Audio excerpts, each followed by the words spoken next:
I'm Ashton Telford, I'm 17. I'm from Egham in Cumbria. And I sort of, when I first got diagnosed with alopecia, I was quite scared to maybe put it on social media, but because where I live, it's quite a close area, quite a close community. I wanted to shave my head massively because I just couldn't cope with my hair falling out on my pillow and things like that. And Yeah. that was really tough. So what I wanted to do was just shave my head straight away. Mhm. So I knew if I shaved my head, then people were obviously going to be like, oh, well, why is she shaving her head? Why has she now got brown hair? Why has she now got blonde hair another day? Yeah. And things like that. So I took it upon myself to post it on social media as soon as I lost all my hair, and I was following loads of other people on social media. Just when I got diagnosed, I started following like Alopecia Love, really like Yeah. alopecia people like that.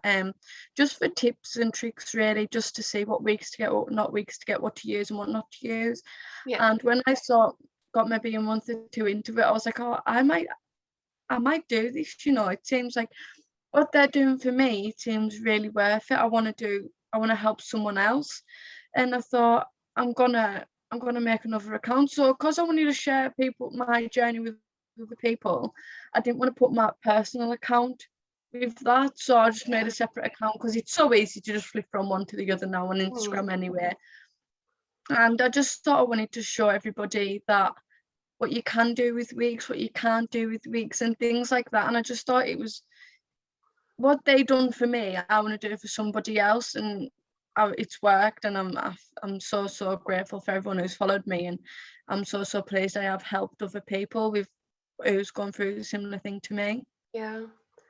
Yeah, absolutely. I find that with when you sort of get told that you have like an autoimmune condition, it's like a case of sort of finding ways to feel like good about yourself again, if that makes sense. I know with me that my personal journey, because obviously with psoriasis, it's skin, so it's that fear of like people seeing and being like, oh, what's going on with her? Like, I hope I'm Yeah, not going to catch it or something. And I definitely, the biggest thing for me was following social media and finding yeah, people who had the same condition as me, and then sort of building my confidence based on that. So I completely understand. I think it's really amazing that you've got your platform and that you've set this platform up for people, because even though, like, say for example, I've got a autoimmune condition that's to do with my skin, just seeing you yeah, be so confident and so amazing with alopecia, it helps me as well. So it's sort of, I feel like it intersects across everyone who yeah. has an autoimmune condition. Yeah, I think it's obviously like you said, I think looking at other people with autoimmune conditions also helps your confidence, but also looking at other people who aren't going through alopecia but going through some sort of hair loss, Yeah. and seeing either myself or more like Alopecia Love, rocking alopecia, people like that, who are just amazing, and Yeah. just the content's unbelievable. I think that helps so many people. And when I get messages, some of the messages are a bit like, or how did you first start to such and such like that, and I'm like, I'm not a doctor either, so it's like, Yeah. just go see your GP. I know they're useless and I know they're Yeah. like a nightmare, but I can't diagnose you with alopecia. You have to go Yeah. to the Yeah. doctors, because I think a lot of people do think that with social media, just because you've got it, Yeah. Yeah. think oh, some of my hair's fallen out, I might have it, should ask her. And Yeah. obviously if they do ask me, oh, how did yours start, I will obviously say I noticed my hair thinning at first and then I got the patch, and that's sort of how I knew. Mm. I'll tell them that happily, but I won't then say you've got it done 'cause you've got a patch in your head. Yeah. Like, I don't want to Yeah. diagnose people, I just want to help. Yeah, I totally, completely know what you mean. Like with, I feel as though with autoimmune conditions, it's a case of a lot of people are sort of left trying to sort of dig for questions on Google. I know that Yeah, there's with psoriasis, it's a case of, can I get tattoos with psoriasis? Like, because obviously it's flared by cuts and scrapes, and so people are constantly digging on social media. So you find this thing where if people have it, they come to you and are like, I need to know X, Y, and Z, and you're like, well, it's better if you speak to a doctor, but yeah. you have to sort of, Because what may work for you might not work for somebody else. yeah, absolutely, yeah, So it's, especially when it's like the medical like situation of it. So like some people's hair might not all fall out. Yeah. So obviously they'll have alopecia areata. Mm. And like myself, I've got universalis where it's gone Yeah. all over my body, and then there's people with totalis whose will never grow back again. Yeah. I can't then say to someone, oh, you've got these, but you've got this as well, and you might have this, because it's the same when I first got diagnosed. The doctors don't even know, to be honest. They diagnose you with Yeah. what they see, and then they diagnose you along the way. Like I got diagnosed with alopecia areata at the start, and it's just because I had patches fall out, and then I lost my eyebrows and my eyelashes and my nose hairs and things like that, and then I got diagnosed with universalis. So it's a developing thing, and I think that's what's scary with alopecia. It's like, and any autoimmune disease, you don't know how far it's going to go. You don't know when it's going to stop, or when it's going to come back, or when it's like, it's like a very big fear of the unknown. Yeah, absolutely. I mean, sort of with the questions, one of the questions I was going to ask is, so just starting with the basics, could you tell our audience a bit about alopecia universalis? So yeah, I'm still not fully like knowledgeable of it. I'm still really learning because I'm still really new. I only got my alopecia started in September last year. Yeah. And I was diagnosed with alopecia universalis around November time, maybe. So that's when my eyebrows and my eyelashes started coming off. But basically what it is, it's where all your hair falls out, including your eyebrows, your eyelashes, your armpit hair, your arm hair, your leg hair, your pubic hair, everywhere. And whereas areata is just patches, either on your head, your eyebrows, things like that. But universalis is a more serious case where everything goes. So that's all that is really. There's just obviously the areata, universalis, and totalis. They're the main three ones. There's different ones, and you can search them and you can research them, because I don't know a lot about them myself, to be honest. As I said, I'm still very new to it, and I'm finding out different things every day. But and then totalis is the one where you'll never get your hair back. So I'm still lucky, and I can still get my hair back. It's just, I don't know when. There's no time scale or anything like that. Yeah, absolutely. I think it works quite similar with psoriasis, really, because there's so many different kinds, and mine's guttate, which is basically like little teardrops, but lots of them, like teardrop shapes. And I do find that when you sort of explain it to people, you sort of feel that you might have to know more, or that you sort of feel like you need to know more. And I guess I might speak for both of us when I say that it's nice to know as much as we can, because we like to like tell people about what it is and just sort of like educate people as best as we can. But at the end of the day, it is masses of medical stuff that you have to sort of get your head around, which at 17 it's a lot. It is a lot to get your head around. It's amazing that you're doing it in such a great way, because obviously with TikTok and social media, it's the best way to get people to listen, I think, because it's just such a nice, it's just because everybody's on it as well. And if you like know about TikTok and things like that, you just scroll through obviously For You pages, and like say I'll pop up, and I could pop up on anyone's from the UK to the like America, Ireland, like anywhere in the world. You could pop up on somebody's For You page. And I've noticed that with when you look at your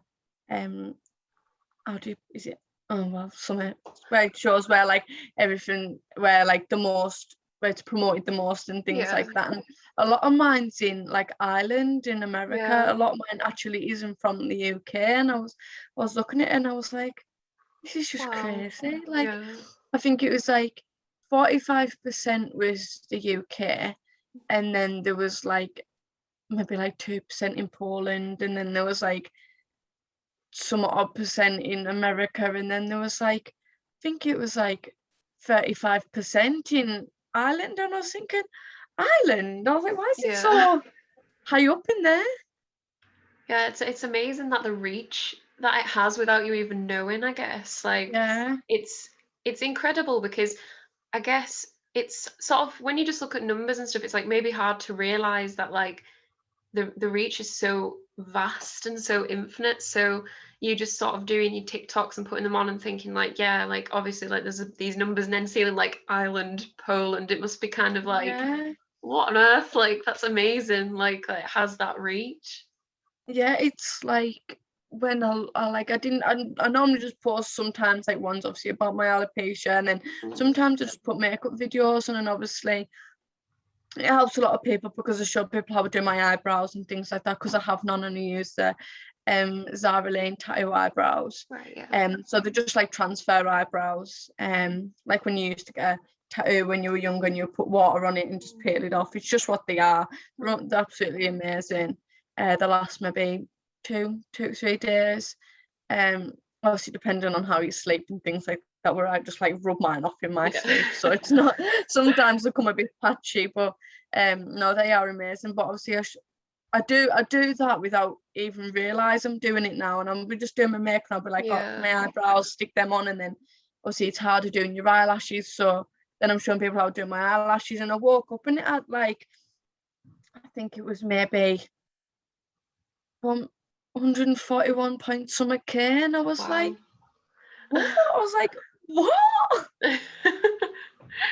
I guess with these things as well, like you'll be targeting so many different people. Like it's obviously it's not just people with alopecia, it's people who may be missing eyebrows, like who've maybe scarred or burn, or just people who have pale eyebrows or no eyebrows. It's your makeup tutorials obviously will just hit a vast audience when they go out there. So yeah.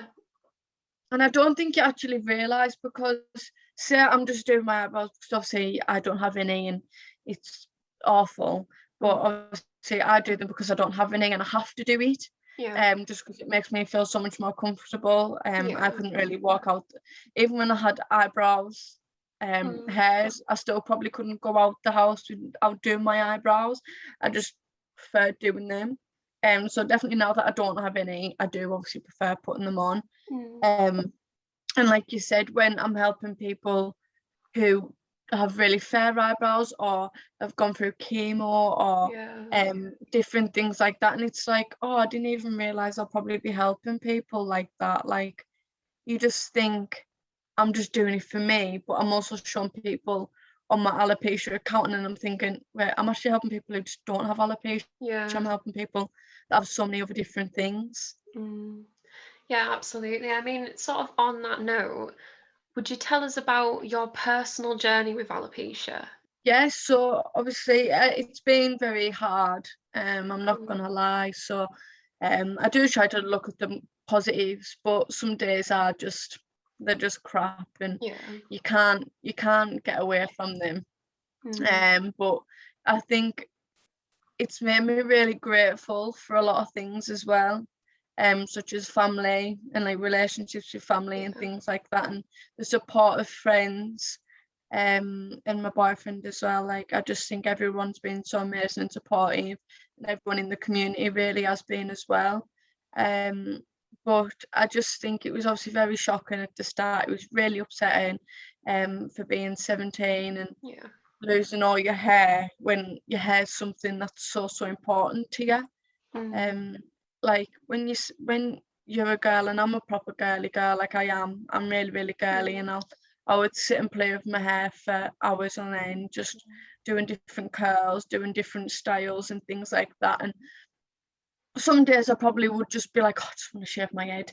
Like, I'm sick of my hair today, I just want to shave it. But like, it's now that I don't have it and I don't have that choice, it's like, just want my hair. So like, some days I'm just like, I just want my hair back.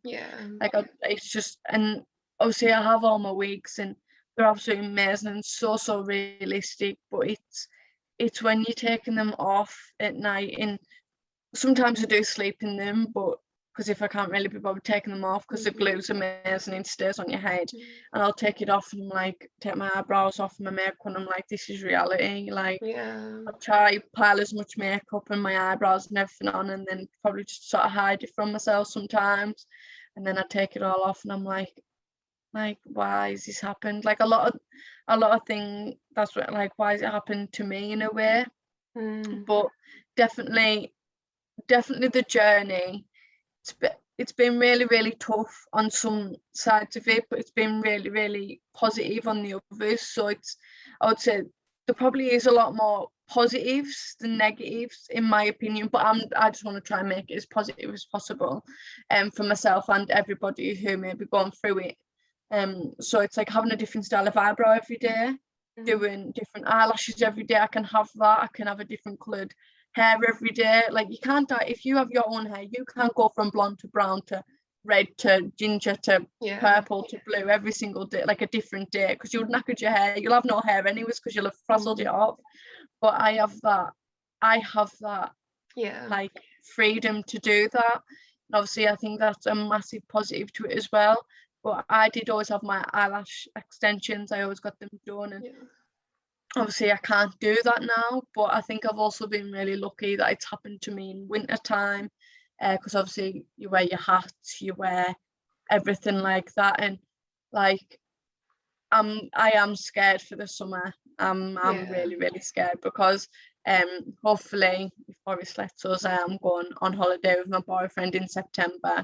So I'm scared of what's going to happen, because it's like, if I go on holiday, it's like bringing a newborn baby on holiday with you. If I expose my head, I'm just going to burn straight away on it. So I've purchased myself another wig, and it's classed as a full lace wig. So you can glue it all the way round, so you can tie it up in bubbles and things like that. So, but yeah, I definitely think at the stage I am now, I'm so much more confident than I was at the very start. But I don't think it's not that I wasn't confident at the start. It wasn't that I was gonna be scared to hide it. I think it was just more of what's gonna happen, because now that I've got to this stage and I know all my hairs fell out now, there's no more that can go. It's now the fear is it gonna grow back, and when is it gonna grow back? Because it went from areata to universalis. Could it then go to totalis? But the only thing that's helping me is that I've still got like a pigment under, which shows it's active. So if that pigment starts to go, I'll then obviously start getting a bit more worried. The journey's still going ahead, and you just take every day as it comes, and that's all you can do. Yeah, absolutely. I feel like with autoimmune conditions, it's about sort of learning to find the silver linings, and it is an ongoing process. Like, obviously, like on social media, there's so much confidence, and it's amazing that you're doing all this sort of activism for it, or advocacy even for it.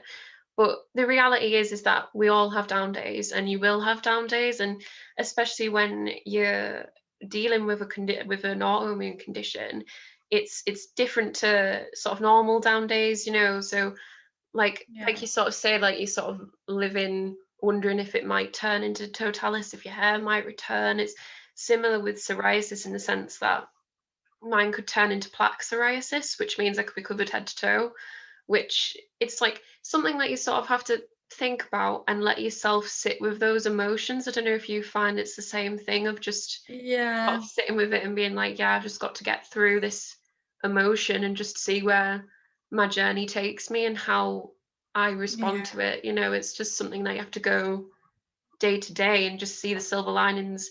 Obviously, in your case, it's I can literally have any hair color I want any day. No one else can do that. And I can do any eyebrow style. It could be pulling the 90s brows and everything, and that will not affect you, and that self-expression, having that self-expression is amazing. Having that chance to have that is so cool.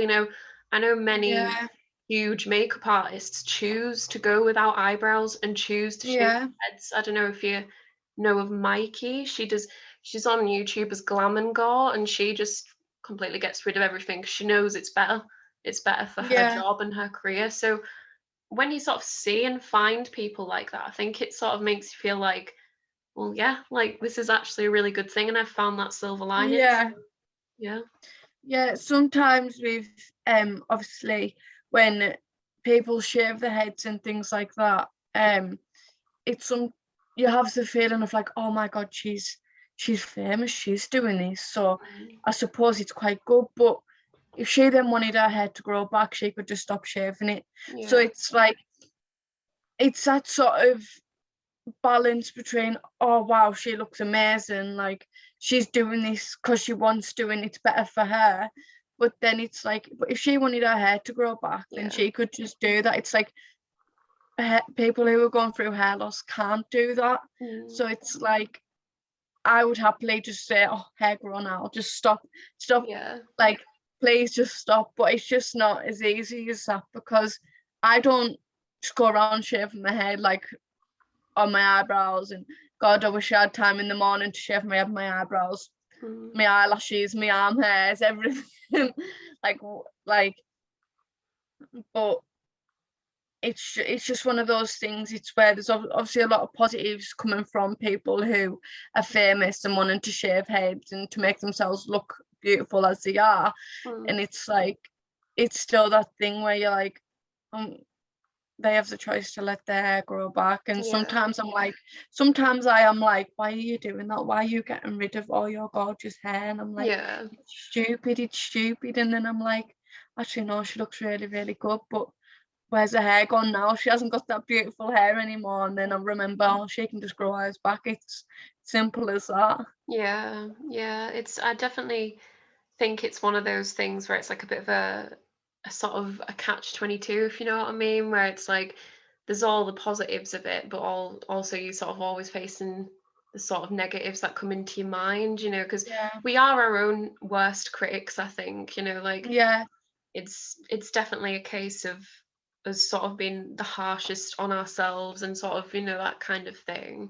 Because I guess with my experiences, it's a case of like, well, if like people can just go out in summer and wear shorts and a t-shirt and there's like no worries, and you sort of become like, it makes you sad when you see people who go out in summer who don't wear sort of shorts and t-shirts, and you wish you could. And there's that whole it is a very complex thing. And I think that by sort of talking about it and like raising awareness, especially somewhere like Cumbria where it's rural and it feels like not many people sort of talk about these things, if you know what I mean. Like, I think it's really important to sort of talk about them and bring these things to light. Yeah, definitely, because obviously before I had alopecia, I didn't know anything about it. I wasn't really that bothered. I didn't follow any of these girls. I only followed one of them, and that was only because of her makeup. And like, and then when I got it, I didn't realize how many people, when you look at the percentages and it's like, oh, only 2 in 1,000 people will get it, but then you look at how many people actually have it and you're like, surely these aren't the numbers, like surely not, because all these people are, quite a lot of them are similar ages. I would say I probably only know one other girl who's 18. She's a year older than me, who's got it. But her hair's amazing. It started growing back, and I'm so pleased for her. So she lost her hair when she was quite young. I think she said, I can't remember, but she was really young. And her hair's finally started to grow back, and it's grew back really, really quick, and I'm so pleased for her. And she's amazing. She's stunning. She's not one of those obviously who show it on social media and things like that. But I think people obviously need to realise that's okay too. Like, just because you're not showing on social media doesn't mean you don't have it in a way, like, and that you can't follow people on social media who, like myself, who promote, like not promote it, but like show what they're doing, like are happy to show it. Yeah, absolutely. I mean, on the topic of sort of like confidence, and what has having alopecia taught you about inner strength and self-confidence just overall?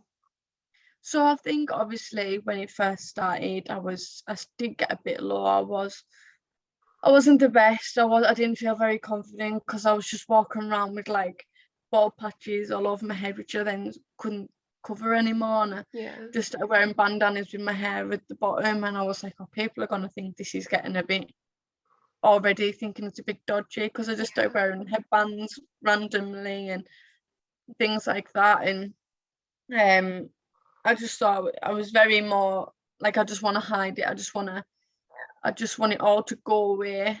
And obviously when it was falling out my pillow, I didn't want my boyfriend to come round. I didn't really want any of the girls to have sleepovers or out like that. And obviously it's different anyway, because obviously we were in lockdown, so we couldn't really do that anyway. But it was, well, we weren't, it was September, so maybe we just got out of lockdown. But it was one of those things, and it was like, I don't want anyone to sort of touch my hair or brush it or come near me. And I was just scared that, like, I had to get my mum to dry my hair and things like that, because I couldn't physically do it. Like, I said to my mum, I was like, Mum, I can't dry my hair. I don't want to see how much is coming out. I don't want to, like, I just don't want to look at it. When even the first patch came out, we thought, because obviously I bleach my hair quite often, I'd done things like that, and my mum brushed my hair and just these patches started coming out, and I was like, this is it, it's started now. And when I was waking up with it on my pillow, and I was like, oh, I don't even want my little sister to come in and see me upset, because I don't want to then say to her, oh, your sister's going to be bald. Like, but obviously, you know, it's obviously probably been hard for my siblings to understand, because I've got a younger brother who's got Down syndrome, he's disabled, and I've got a 5-year-old younger sister who basically looks up to me. So it was really hard to think, how's my little sister gonna look up to me when all she's seen is a bald, like a 17-year-old. Why is my sister bald? She's not gonna understand that. I totally understand she's not gonna understand, but she's understood a lot more than I thought she would have. But gradually, as I started talking to more of the hair loss community, who were really supportive, that were helping me along the way, and I think I just built and built and built and built, and obviously I'm a lot more confident now. Like, I could go out, like, I wouldn't say go out like this. I'm happy to talk to people on social media and show it on social media, but actually going out with no bandana, no hat, no wig is a different ball game, as I would say. I went to a quite early on, when restaurants and things were open. I went with my boyfriend, and I just sat on the table. I took my bandana off, and I was happy, and I was like, oh, I feel quite good actually. Like, I feel really good about myself. Like, I've done it. And then I just sort of heard a kid behind me on another table. Why has she got no hair? And she was like, shut up now, shut up. And I was like, oh man. And then I was like, I wish I never done it now. And but then when I got out, I was like, oh, I feel really good for doing it, but I don't think I'm going to do it again for a while. So I think I just pushed myself a little bit too much, instead of just taking it back and taking it all in. I just wanted to, so I wanted to maybe show everyone that I was confident, and it's the new me type of thing. But when it comes to it, I was a bit like, oh, I wish I never done this now. I wish I brought my wig. I wish I put a wig on. But I done it, and I got a few kids staring, but obviously that's gonna happen. The kids stare at everything. So if you have red hair, kids are gonna stare, and they do. anything that's normal, like not normal, the kids are gonna point it out. So I don't know why I didn't think of that. I just thought it went really headstrong. Yeah, I mean, I think confidence is definitely, it's a process, isn't it? It takes time, and obviously you're very early on in your journey as well, since it's only just been from September. So you're gonna learn and like develop and like know what you feel comfortable doing and what you don't feel comfortable doing. And you know, it could be in a case in like a year or two, you know, like you just always don't wear your wigs. You know, it's one of those things where it's a very like, it's a personal thing, and no one can sort of force you or tell you what you're feeling. You know, it's always gonna be down to you. No matter how many times somebody tells you nice things, it's always going to be the case of you sort of sitting with it and growing and sort of doing it on your own. I guess it is all down to us. Yeah, like obviously, like you said, like a lot of people do obviously say, oh, you look really nice, you look really such and such, giving compliments and things like that. And it sometimes I do think, oh yeah, like thank you, but then some days I'm like, are you just saying that just to try Yeah. and make me feel better because you wouldn't want to sort of go through this Mm. yourself? And then, but like you said, I'm my worst critic. Like, I'll sit there and I'll be like, you don't look good. Like, why do you think Yeah. you'd be able to get away with being bald? And why do you think you could do this? And it's very much, you're bullying yourself a lot of the Mm. time and you're putting yourself down, but you can't help it sometimes. It's just one of those things you have to say, shut up, me. Like, Mm. what are you going on about? You're not what you're saying you are. And it's just sort of like, say if someone was calling you all these names and you'd be like, oh, like, shut up, like, you Mm. don't know one thing about me. But it's like, Yeah. because you're doing it to yourself, it's like, why am I doing it to myself? But then you can't stop it, because then you think about what you're actually, it's like, it's something that you just can't like explain and put into words. But Yeah. basically just like hammer yourself some days, and you just like put so many negative thoughts into your head, like, my hair's never gonna come back, and I'm gonna go through that stage where I'm gonna look like a tennis ball, and I'm gonna go through the stage and I'm not gonna suit a pixie cut, and I'm not gonna suit short hair. But and then I'm saying all this to myself, but then I've got 6 or 7 weeks in my cupboard that I can still cover my hair with. And Yeah. if I wanted, I could, like, when my hair maybe starts to regrow, might regrow in patches like a lot of people's does do, and I can maybe shave them down a bit until more patches grow like a lot of other people do. Mm. So, and then I can just wear a wig. And it's like, there's always a solution. Yeah. Yeah. It's just in that moment in time, I'm like, I've just absolutely battered and bruised myself, Mm. like, talking crap to myself, making myself feel crap, but I know the solution myself.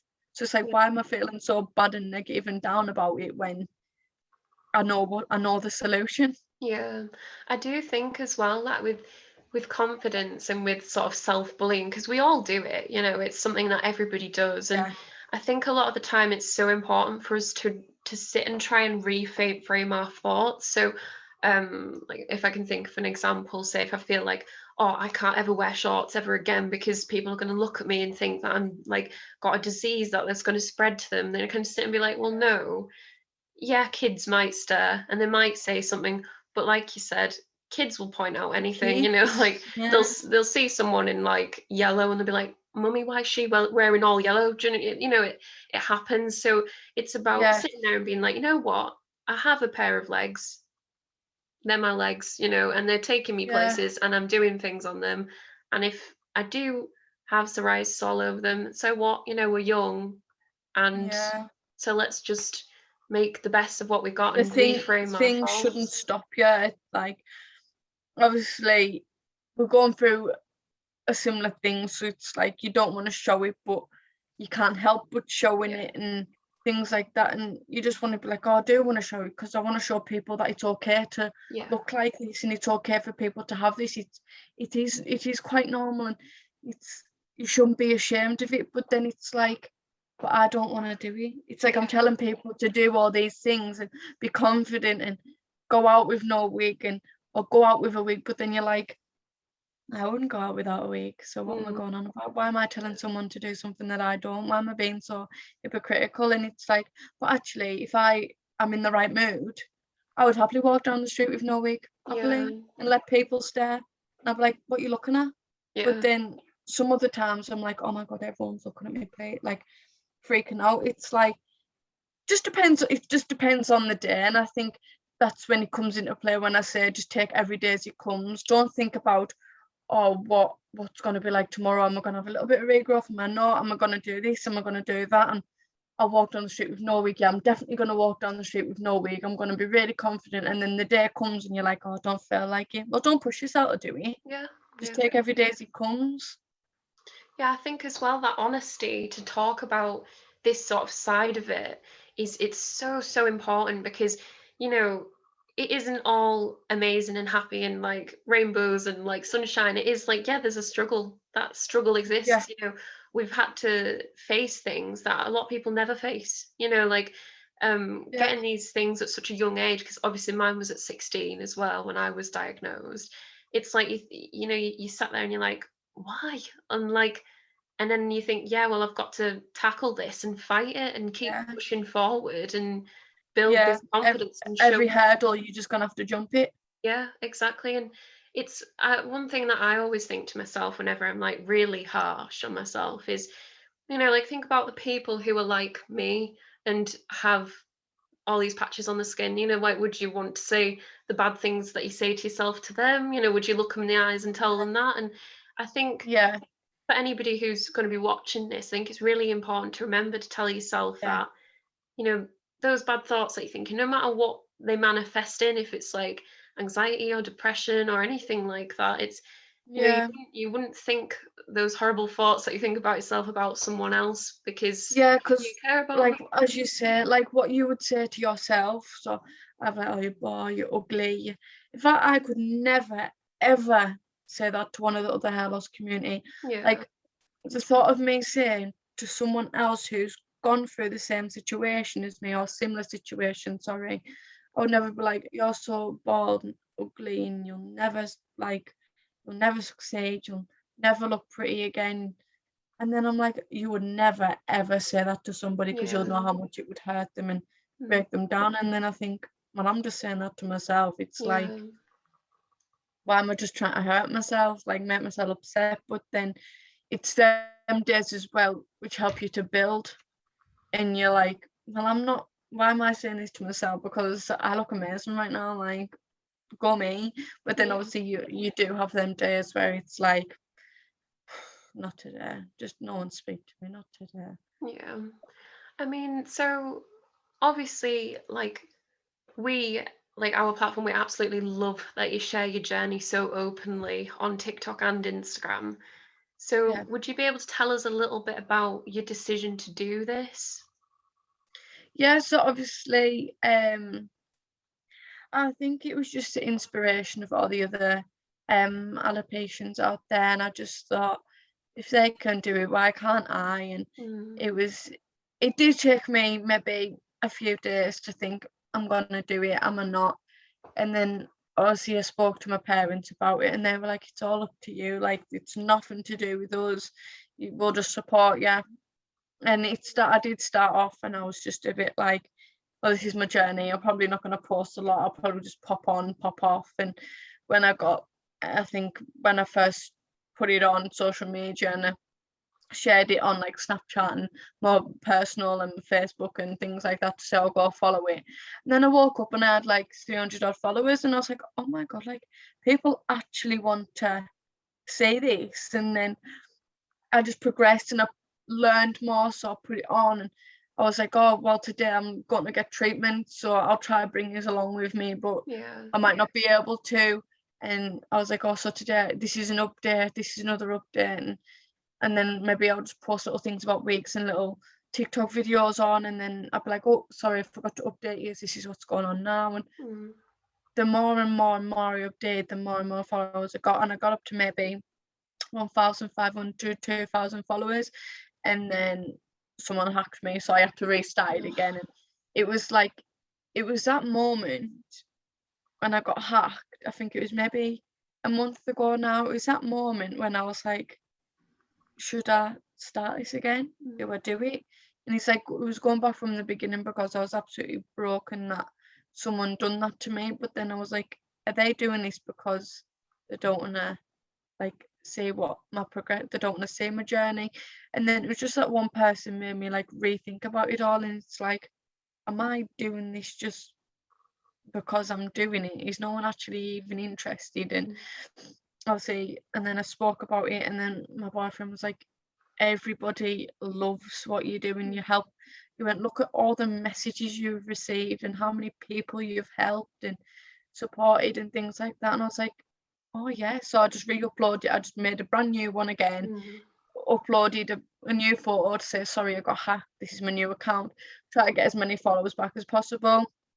I then went on ITV News, BBC Radio Cumbria, done podcasts, doing interviews with yourself, going in News and Star, Whitehaven News, I'm doing another podcast with BBC Radio Cumbria soon, Mm. well tomorrow actually, and it was just these things that people kept contacting me because I was on ITV, and they're like, oh, actually, will you come do this for us? And Cumbria Life magazine wanted photo shoots, so I ended up getting photo shoots, and I was like, I am actually helping people. Yeah. Like, even though I've been put down by one person that made me think I'm never doing anything again, and I've came a lot further than I thought I would, because obviously talking about it on ITV News was massive. It was like, everybody is watching this at 6 o'clock, and I was like, this is crazy, and I couldn't even watch myself on the telly. I was like, yeah, I'm going in my room myself.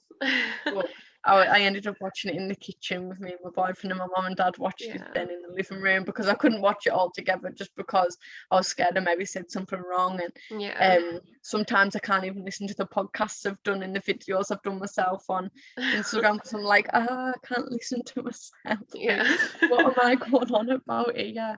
And it's like, because then you'll start criticizing yourself on there as well. But it's one of those things, and I was just like, do you know what, I'm doing really well. And I think the more I'm developing, such as doing different podcasts, doing different radios and things like that, I think the more confident I'm getting, and I'm realizing what I'm actually doing. It's like, what I've said on this entire journey is, if I can help one person, it'll make the journey so much more worth it.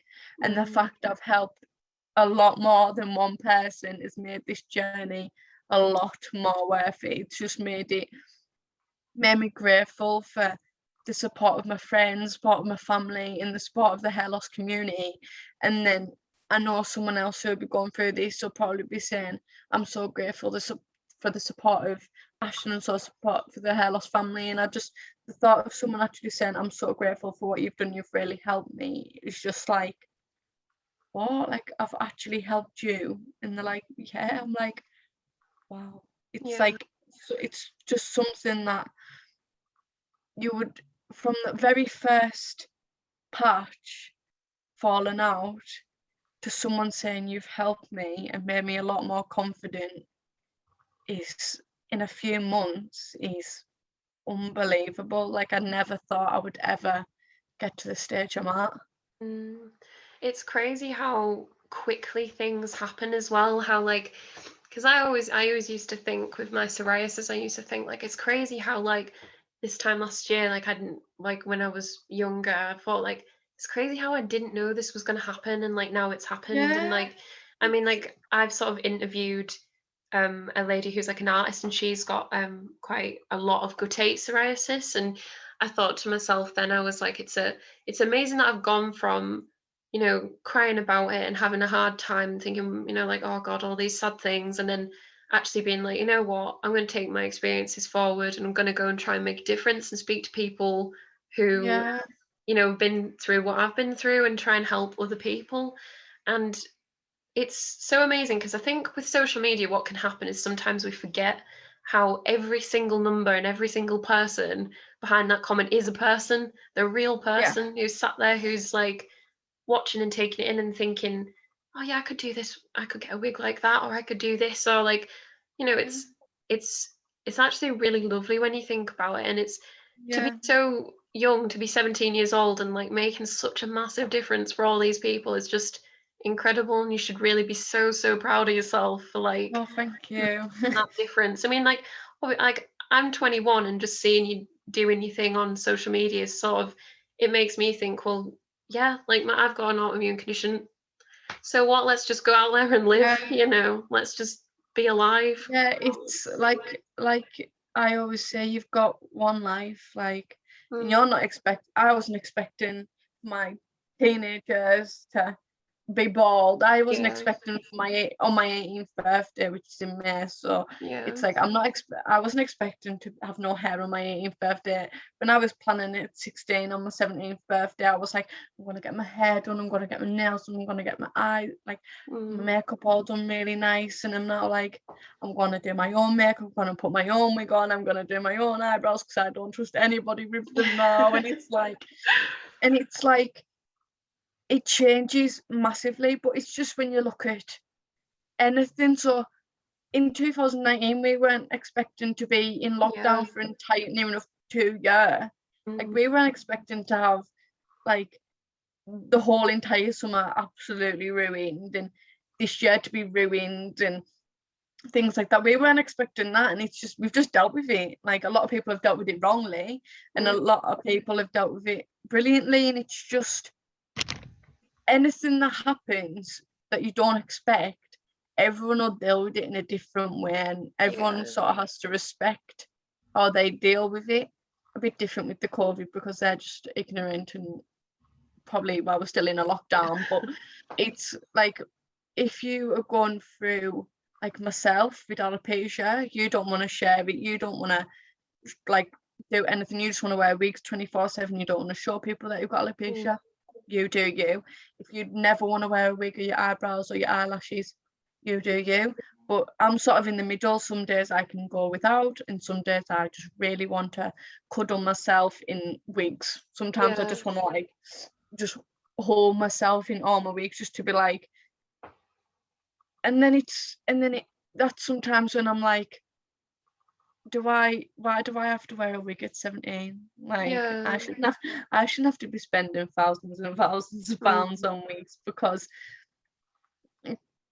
what's happened. And you're like, but obviously, and then it's like, yeah, but I've got a blonde one, I've got a brown one, and I've got a pink one, so who's winning really? Yeah, no, absolutely. I think it is one of these things with autoimmune conditions that it's sort of unpredictable.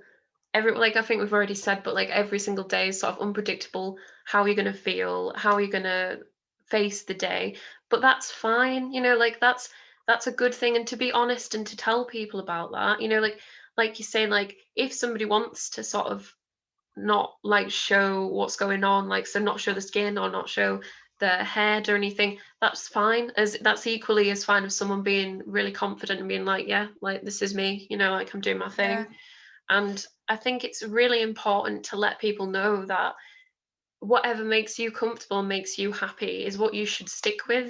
And you should never let other people or society sort of bully you down into it, because I think a lot of the time you think, oh god, like my skin, like people are going to think my skin's weird because it's not normal, and we sort of get caught up in this thing of normal and like this fear that people are going to look at us and be like, you're weird. And it's like, well, like weird's cool. Yeah, I am. But okay. So I'm just different. I'm unique. You're not unique. You're basic. It's very much like when you're walking in a city, everyone's so alike and everyone just blends in, but you will always notice that one person who maybe has different skin or no hair or something like that, and you're like, some people probably will look at you and go, oh, what a weirdo. And I'm like, I'm not weird, I'm unique. You're just a basic person walking around the streets, and you'll never get noticed. I get noticed. So. Exactly. No, it's so important to embrace like your differences and your uniqueness, because we'll go on into our lives and we'll have lived this different part of it and like this sort of experience in autoimmune conditions at such a young age, but that makes you a different, and it can make you a better person. Like in the long run, we've learned a lot about confidence at such a young age, and a lot about sort of helping other people and just coaching other people in these life things that happen. Yeah, and I think obviously with my brother being disabled and have Downs, and obviously a lot of people won't notice, but I sometimes notice people looking at him and how strong he is and how like ignorant he is to all of it. He's probably one of my biggest inspirations with it all, because he's went through this his entire life being different, but he's learning. Like, you don't go, oh, that's a boy with Down syndrome, that's a boy who's disabled. That's Leighton, and everybody loves him, and I'm very grateful for obviously how amazing everybody is with him, but he's probably one of my biggest inspirations because he just gets on, and he probably knows he's different, but he doesn't care.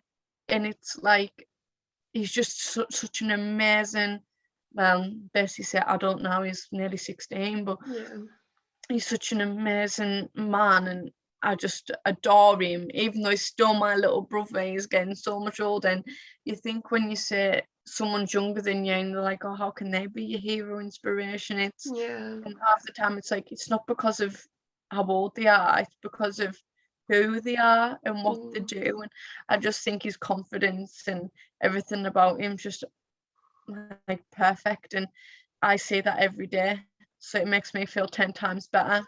Yeah, I mean, it's definitely like one of those things where you sort of, when you think about age, I guess it's like a lot of the time I feel like young people are sort of discounted a little bit. Our voices are sort of like, especially when you're a teenager, it's like your voice is sort of like, well, you're a teenager, so you don't know all about this kind and that. Yeah, And then it's like you go through these things and then you sort of like, well, you know what, like my teenage opinion is actually worth so much more now all of a sudden to people, like yeah, because you've gone through something that not many people go through. And yeah, I guess that's why with our platform that we want to share young people's voices, because young people are the future, and like if we can sort yeah, of be here definitely. sat talking about confidence and about autoimmune conditions and about sort of breaking down that stigma, I guess, then like Yeah, it's helping everybody, and it's helping everybody who follows us in Cumbria,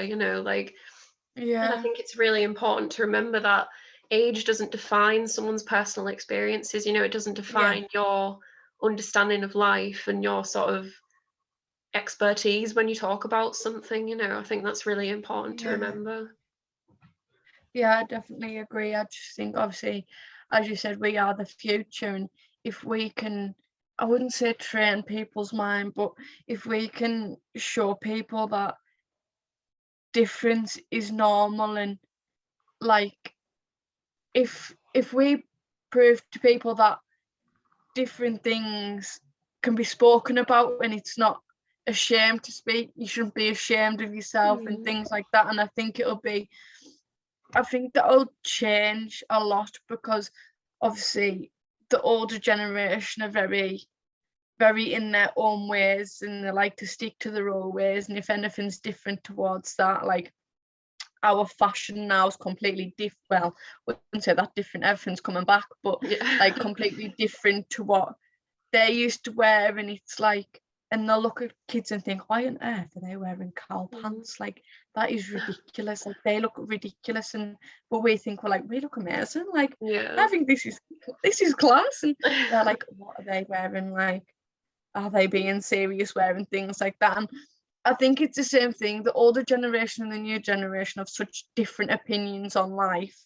And I think it's very important that we put our point across, and for the generation coming in, so the ones that are younger than us can Yeah. also then say like, oh well, I can have this opinion because the older generation have this opinion. But we look at the older generation, think they are the most ridiculous opinions ever.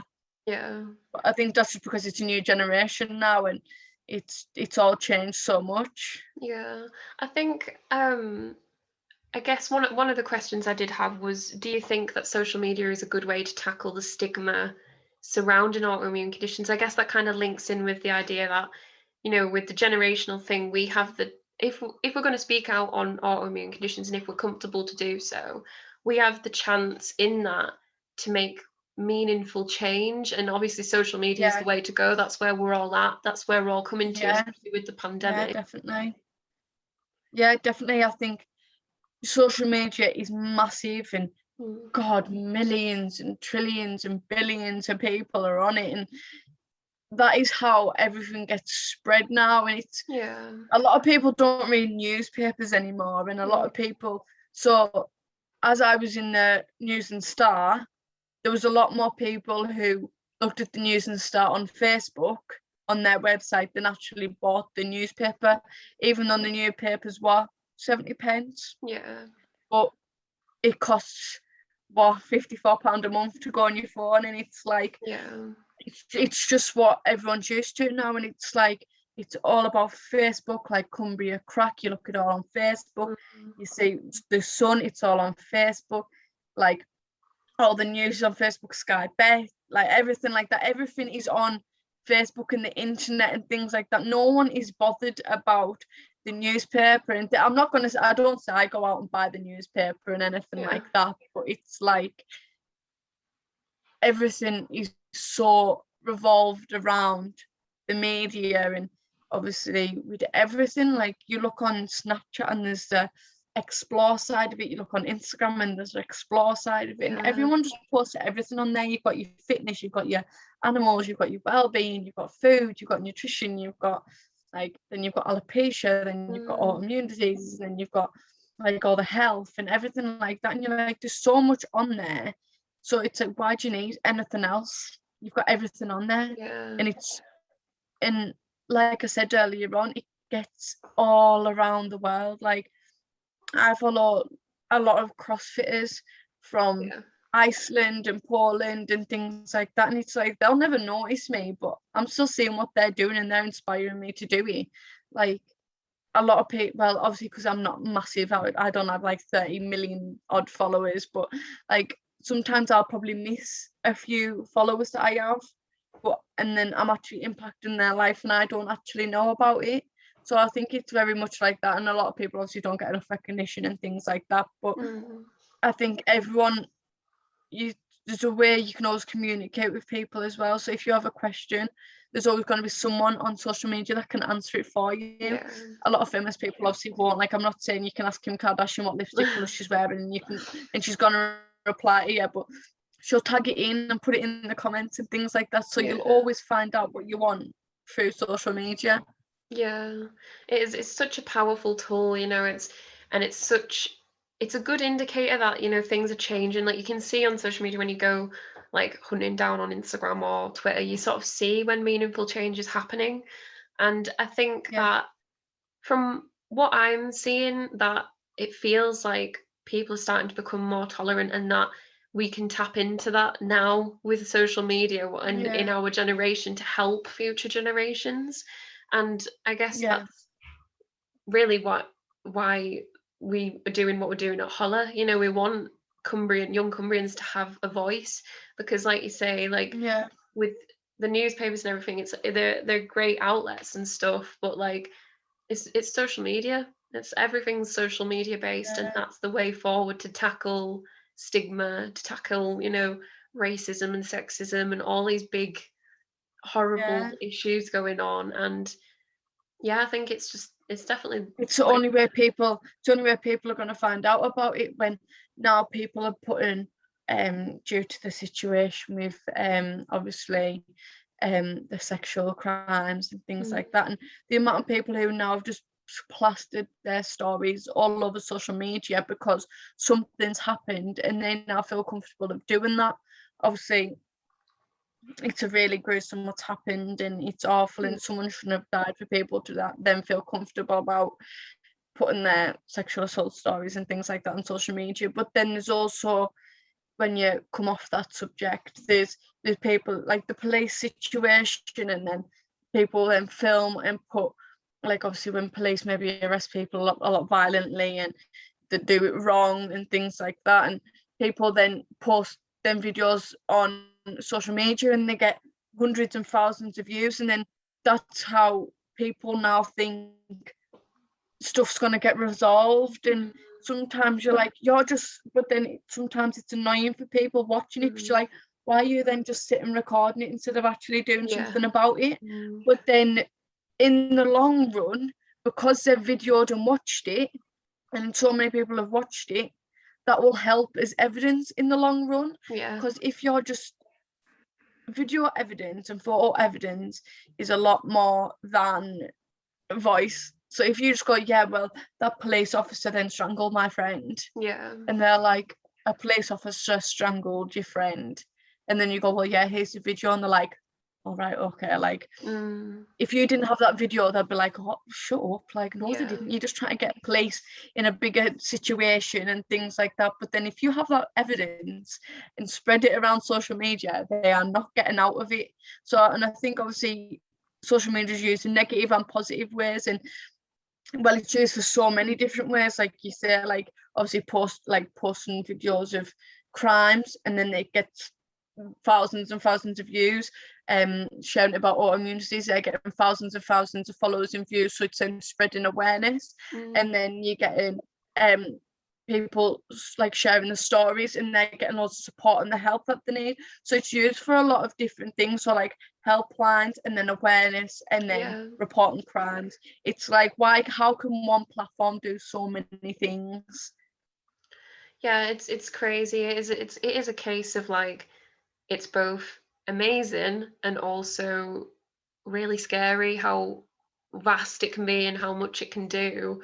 And I do definitely believe that it's obviously the way forward to tackling stigma and tackling all the other big issues, and that it's just a powerful tool, and obviously you're wielding it for good, like it's what is happening and what you're doing with your social media is a really, really positive thing, especially in Cumbria, where we're, like, it feels like a little small county, and like to sort of talk about these things and get everybody seeing this stuff. It's just so important, so important to have these conversations. But sort of coming to the end of the interview, what goals and plans do you have for your future and your future with social media?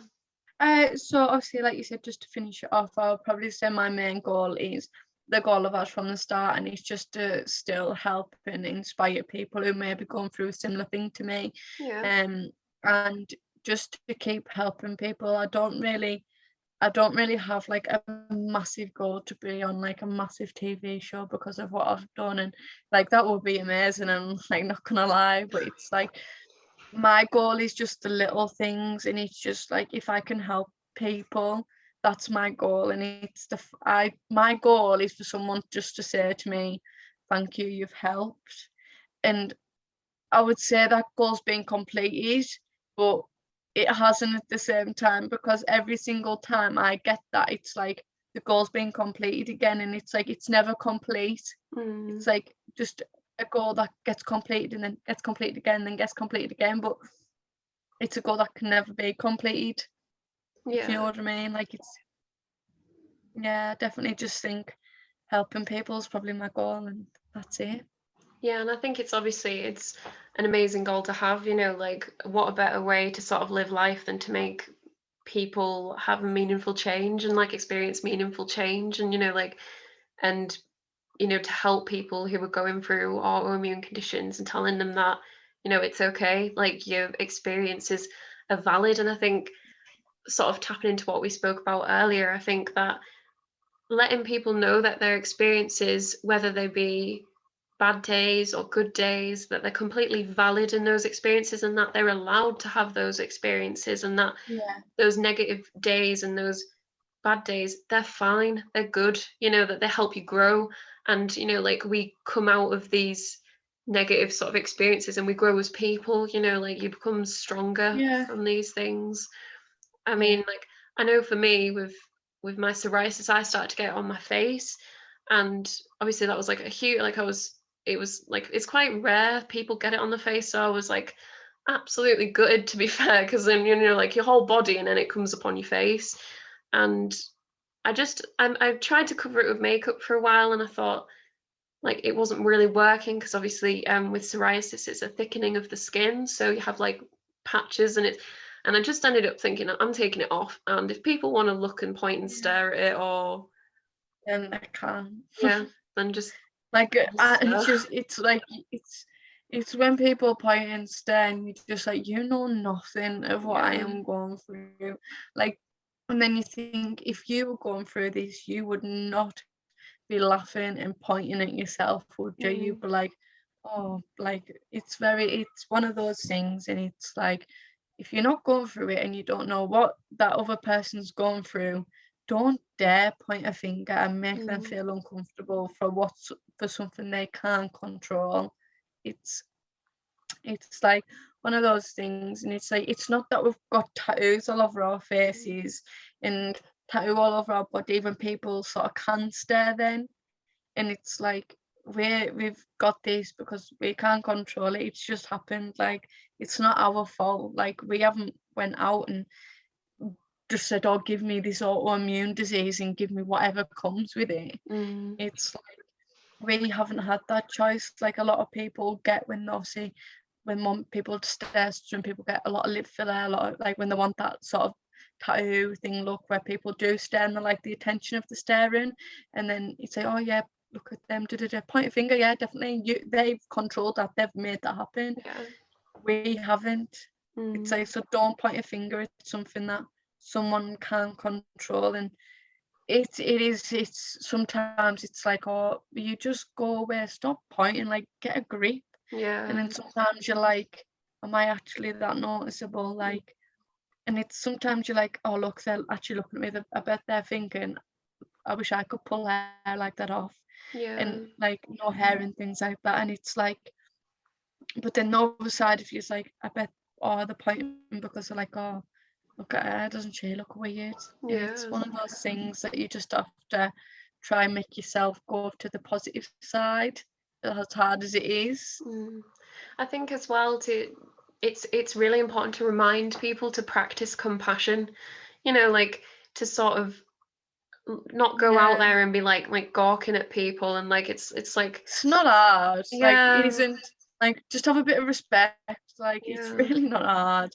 Like, just get on with your life. Like, your life's probably not perfect, so don't go around judging other people's. And I think it's very much like a lot of people, I like to say this, if you were going to say something horrible, would you say that to one of your family members? Would you go up to your nana and say, look how ugly you look, you look horrible? You wouldn't do that, so don't do it to somebody else that you don't know. Just your comment will scar them for life. Like, you'll forget about what you've said in a couple of days or a couple of hours even. They won't. That'll stick with you. I think it's definitely about a case of, you know, like, we don't know what we all go through behind closed doors, you know. It's like, you know, like, you never know if someone's journey to get to a point where they're like on social media and they're like taking photos freely, and you never know if that had an entire huge process of confidence building, of anxiety, you're getting rid of anxiety, and, you know, like, you don't know how. And they still might have it. It might just be a complete mask that they're putting on. And it's very much like when you look at famous people and it's like, oh, look at them, they look amazing, like, oh, they've worked really hard and things like that. And but then they are getting slaughtered and things, and I bet they look like they're having the best life. But look at how many is there now? 4, 5 suicides from people who are famous people who've been absolutely slated online. And it's like, yeah, looking famous looks amazing, but behind closed doors, is it really?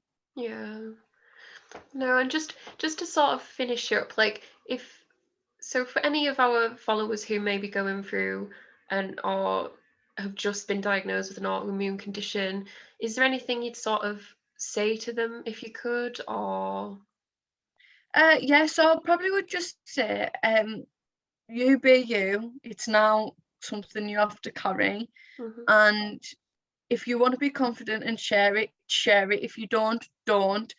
And just speak, because not a problem talked about is a problem halved.